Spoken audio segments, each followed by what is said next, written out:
புதுச்சேரி துணைநிலை ஆளுநர் ராதாகிருஷ்ணன் அவர்கள் எடுத்து வரும் அதிரடி நடவடிக்கைகள் புதுச்சேரி மக்கள் பாதுகாப்பு பேரியக்கம் பாராட்டி வரவேற்கிறது என்று இயக்கத்தின் தலைவர் காரத்தை வளவன் கூறியுள்ளார்.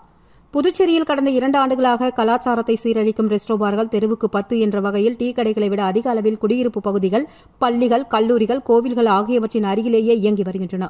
தற்பொழுது அவ்வாறாக பொதுமக்களுக்கு இடையூறாக இருக்கும் ரெஸ்டோபார்கள் படிப்படியாக மூடப்படும் என்று அறிவிப்பு மிகவும் வரவேற்கக்கூடிய ஒன்று என்றும், இது புதுவை மாநில மக்களின் ஒட்டுமொத்த கருத்தாக உள்ளதாகவும், அதேபோல் புதுவை மாநிலத்தில் பெரிய அளவில் அவப்பெயரை ஏற்படுத்திய சந்தனக்கட்டைகள் கடத்தல் விவகாரத்தில் சரியான நடவடிக்கைகள் எடுத்து குற்றவாளிகள் யாராக இருந்தாலும் கடுமையாக நடவடிக்கை எடுக்க உறுதியுடன் கூறியுள்ளது மற்றும் சென்டாக் மேற்படிப்பில் உள்ள குளறுபடி, கஞ்சா போன்ற போதைப் பொருட்களை 3 மாதங்களாக இரும்பு கரம் கொண்டு அடக்கி வரும் ஆளுநர் மரியாதைக்குரிய ராதாகிருஷ்ணன் அவர்களை புதுச்சேரி மக்கள் பாதுகாப்பு பேரியக்கத்தின் சார்பாக பாராட்டி நன்றியை தெரிவித்துக் கொள்வதாக கூறியுள்ளார்.